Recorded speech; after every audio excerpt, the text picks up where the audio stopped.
இஸ்லாமிய மார்க்கத்தை உலகத்தின் பல்வேறு நாடுகளிலும் கொண்டாடுகிறார்கள்.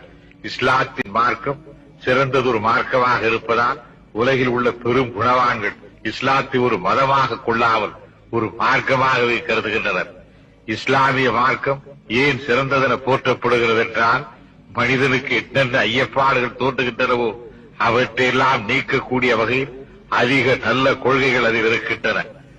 நபிகள் நாயகத்தின் போதனைகளில் ஒன்று ஆண்டவனுக்கு இணை வைத்தல் ஆகாதென்பதாகும். இந்த போதனையை நான் சற்று கொஞ்சம் நெக்குறுக எண்ணி பார்த்து மகிழ்ந்திருக்கிறேன். ஏன் நான் இந்த போதனை சிறப்பாக கூறுகிறேன் என்றால், இப்போதனை மனிதனை சிந்திக்க தூண்டுகிறது. ஆண்டவனுக்கு இணை வைத்தல் ஆகாது. ஏன் இணை வைத்தல் ஆகாது என்றெல்லாம் சிந்தனைக்கு வேலை கொடுத்து ஆண்டவன் இப்படி இருக்கக்கூடும் என்று சிந்தனை முடிவடைவதில்லை. எனவேதான் பழத்தமிழ் மக்கள் கண்டிலர் விண்டிலர், விண்டிலர் கண்டிலர், பார்த்தவர் சொன்னதில்லை, சொன்னவர் பார்த்ததில்லை என்று கூறியிருக்கிறார்கள். கடவுள் தன்மையின் தத்துவமே இதுதான். ஆண்டவனுக்கு இணை வைத்தால் ஆண்டவனுக்கு முன் ஒருவரை வைக்க வேண்டும். அந்த ஒருவர் யாராக இருக்க வேண்டும்? யாருக்கு தெரியும்? அதனால் தான் ஆண்டவனுக்கு இணை வைத்தல் ஆகாது என்ற போதனையை நபிகள் நாயகம் அவர்கள் கூறியிருக்கின்றார்கள். மற்ற மார்க்கத்தில் இணை வைத்து கூறிய காரணத்தால் தான் எங்களை போன்றவர்களுக்கு ஏராளமான ஆச்சரியங்கள் தோன்றின. இஸ்லாத்தில் எனக்கு மற்றும் ஒன்று பிடித்திருக்கிறது. அது மனிதனை மனிதனாக ஆக்குவது, மனிதனை முழு மனிதனாக ஆக்குகிறது. இஸ்லாத்தில் இன்னொரு சிறப்பு, இஸ்லாத்தில் யார் சேர்ந்தாலும் ஜாதியை மறைத்து விடுகிறது.